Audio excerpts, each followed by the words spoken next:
नमस्कार। एक पुरानी यानी सेकंड हैंड कार खरीदना है ना, बड़ा एक्साइटिंग लगता है। लेकिन जरा सोचिए, अगर जरा सी चूक हुई और गलत कागजों पर साइन हो गए तो लाखों का नुकसान हो सकता है। तो आज हम इसी उलझन को सुलझाएंगे एक 12 पॉइंट चेकलिस्ट के साथ, ताकि जो सपनों की गाड़ी घर लाने की सोच रहे हैं वो कहीं एक बुरा सपना ना बन जाए। बात बिल्कुल साफ है ना?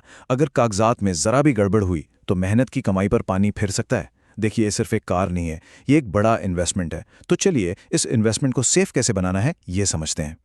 इस पूरे प्रोसेस को आसान बनाने के लिए हमने इसे 6 हिस्सों में बांट दिया है। हम शुरू करेंगे कार के मालिकाना हक को कंफर्म करने से, फिर उसकी कानूनी और फाइनेंशियल जांच करेंगे, कार की असली कहानी पता लगाएंगे और आखिर में ट्रांसफर के लिए कौन से पेपर्स चाहिए वो समझेंगे, ताकि डील एकदम सेफ हो। तो चलिए पहले और सबसे जरूरी कदम से शुरू करते हैं, ओनरशिप। यानी सबसे पहले ये पक्का करना है कि जो इंसान गाड़ी बेच रहा है वो असल में उसका मालिक है भी या नहीं। इस कहानी का हीरो है आरसी, यानी रजिस्ट्रेशन सर्टिफिकेट। इसे गाड़ी की जन्म कुंडली समझिए। अगर बेचने वाला ओरिजिनल आरसी दिखाने में आनाकानी करे तो बस उस डील से फौरन पीछे हट जाइए। हो सकता है गाड़ी चोरी की हो या उस पर कोई कानूनी पेच फंसा हो। तो जैसे ही आरसी हाथ में आए ना, फौरन 3 चीजें चेक करनी है। सबसे पहली बात, क्या मालिक का नाम और बेचने वाले की आईडी दोनों मैच हो रहे हैं।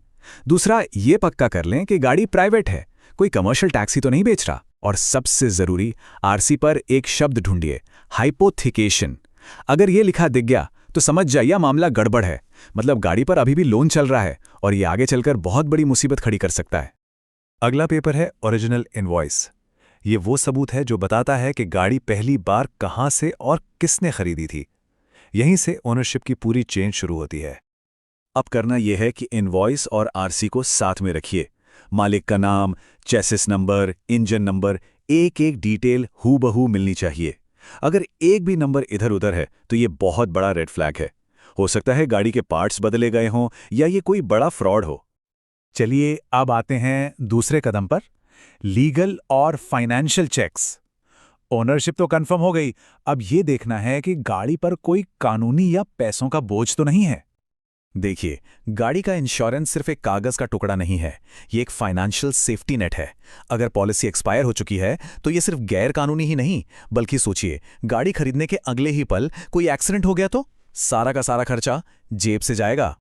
इंश्योरेंस पेपर्स में एक्सपायरी डेट और रजिस्ट्रेशन नंबर तो देखना ही है, लेकिन एक प्रो टिप है, एनसीबी यानी नो क्लेम बोनस जरूर चेक करें। अगर एनसीबी परसेंटेज ज्यादा है तो इसका मतलब है कि पुराने मालिक ने सालों से कोई एक्सीडेंट क्लेम नहीं लिया है। ये एक अच्छी ड्राइविंग हिस्ट्री की निशानी हो सकती है। अच्छा, ओनरशिप और इंश्योरेंस के अलावा भी कुछ कानूनी बातें होती हैं, तो सवाल ये उठता है कि क्या गाड़ी पर कोई और भी लीगल या फाइनेंशियल बोझ तो नहीं है। तो इसका जवाब मिलेगा 2 जगह पर। पहली चीज, पीयूसी सर्टिफिकेट देख लीजिए कि वो वैलिड है भी या नहीं। और दूसरा बड़ा आसान है, सीधा आरटीओ की वेबसाइट पर जाइए, गाड़ी का नंबर डालिए और चेक कर लीजिए कहीं कोई पुराना चालान तो पेंडिंग नहीं है, कोई रोड टैक्स तो बकाया नहीं रह गया। क्योंकि ये बात ध्यान में रखनी है कि ये सारे पुराने ड्यूज बाद में चुकाने पड़ सकते हैं। याद है हमने आरसी पर हाइपोथिकेशन की बात की थी। अगर गाड़ी लोन पर ली गई थी तो उसे बेचने के लिए बैंक से एक एनओसी यानी नो ऑब्जेक्शन सर्टिफिकेट लेना ही पड़ता है। इस एनओसी के बिना आरटीओ कभी भी गाड़ी किसी नए नाम पर ट्रांसफर नहीं करेगा और कानूनी तौर पर गाड़ी पर हक बैंक का ही बना रहेगा। अब आता है तीसरा कदम, गाड़ी की असली कहानी को जानना। कानूनी कागज अपनी जगह हैं, पर अब उन डॉक्यूमेंट्स की बात करते हैं जो बताते हैं कि गाड़ी को असल में रखा कैसे गया है, उसकी कंडीशन कैसी है। सर्विस हिस्ट्री को आप गाड़ी की मेडिकल रिपोर्ट कह सकते हैं। इससे सब कुछ पता चल जाता है। गाड़ी की देखभाल कैसे हुई है, सर्विस टाइम पर हुई या नहीं, क्या कभी कोई बड़ा एक्सीडेंट हुआ था, ये सारी जानकारी आपको यहीं से मिलेगी। और हाँ, एक बहुत जरूरी सलाह, सिर्फ कागजों पर अंधा भरोसा मत कीजिए। लोग नकली सर्विस रिकॉर्ड भी बनवा लेते हैं। तो सबसे अच्छा तरीका है कि गाड़ी का रजिस्ट्रेशन नंबर लेकर किसी भी ऑथराइज सर्विस सेंटर चले जाइए और हिस्ट्री को खुद वेरीफाई करवा लीजिए। अब एक फिजिकल चेक करना है। आरसी पर जो चेसिस और इंजन नंबर लिखा है उसे गाड़ी के इंजन बे और दरवाजे के फ्रेम पर जो नंबर खुदा हुआ है उससे मिलाइए। अगर ये दोनों मैच नहीं हो रहे हैं तो रुक जाइए, ये बहुत बड़ा फ्रॉड हो सकता है। ऐसी गाड़ी से दूर रहना ही बेहतर है। ये बात शायद छोटी लगे, लेकिन एक डुप्लीकेट चाबी न होना बहुत महंगा पड़ सकता है। आजकल की जो स्मार्ट कीज आती हैं, उन्हें बनवाने में 20,000 रुपए तक लग सकते हैं। तो डील फाइनल करते वक्त डुप्लीकेट चाबी लेना बिल्कुल मत भूलिए। चौथा और आखिरी कदम है ट्रांसफर पेपर्स।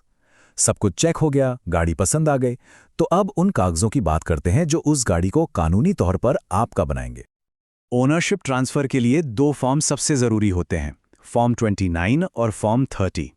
ये पक्का कर लें कि बेचने वाले ने इन पर ठीक वैसे ही साइन किए हैं जैसे आरसी पर हैं। इन फॉर्म्स के बिना आरटीओ में ट्रांसफर का प्रोसेस शुरू ही नहीं होगा। ये खुद की सेफ्टी के लिए है। जो गाड़ी बेच रहा है उसका ओरिजिनल आधार कार्ड या पैन कार्ड और एड्रेस प्रूफ जरूर देखें और उसकी एक फोटोकॉपी अपने पास भी रखें। ये इस बात का सबूत है कि डील एक असली इंसान से हो रही है, किसी धोखेबाज से नहीं। और आखिर में आता है डिलीवरी नोट या सेल एग्रीमेंट। ये आपकी डील का पक्का लिखित सबूत है। इसमें सब कुछ साफ साफ लिखा होना चाहिए, तारीख, पेमेंट की डिटेल्स, गाड़ी की कंडीशन। ये कागज भविष्य में होने वाले किसी भी झगड़े से बचाएगा। तो ये थी हमारी पूरी 12 पॉइंट की चेकलिस्ट। चलिए अब इसे एक आखिरी लेकिन सबसे जरूरी बात के साथ खत्म करते हैं, जिसे हमेशा याद रखना है। तो बस एक बात गांठ बांध लीजिए, गाड़ी सिर्फ इंजन पर नहीं, कागजों पर भी दौड़ती है। और अगर कागज कमजोर हुए तो अच्छे से अच्छी दिखने वाली सस्ती डील भी एक महंगे घाटे का सौदा बन सकती है। अगर ये सारे पॉइंट्स ध्यान में रखे जाएं तो यकीन मानिए, घर सिर्फ एक गाड़ी नहीं आएगी, बल्कि मन का सुकून और एक सुरक्षित सौदा भी आएगा।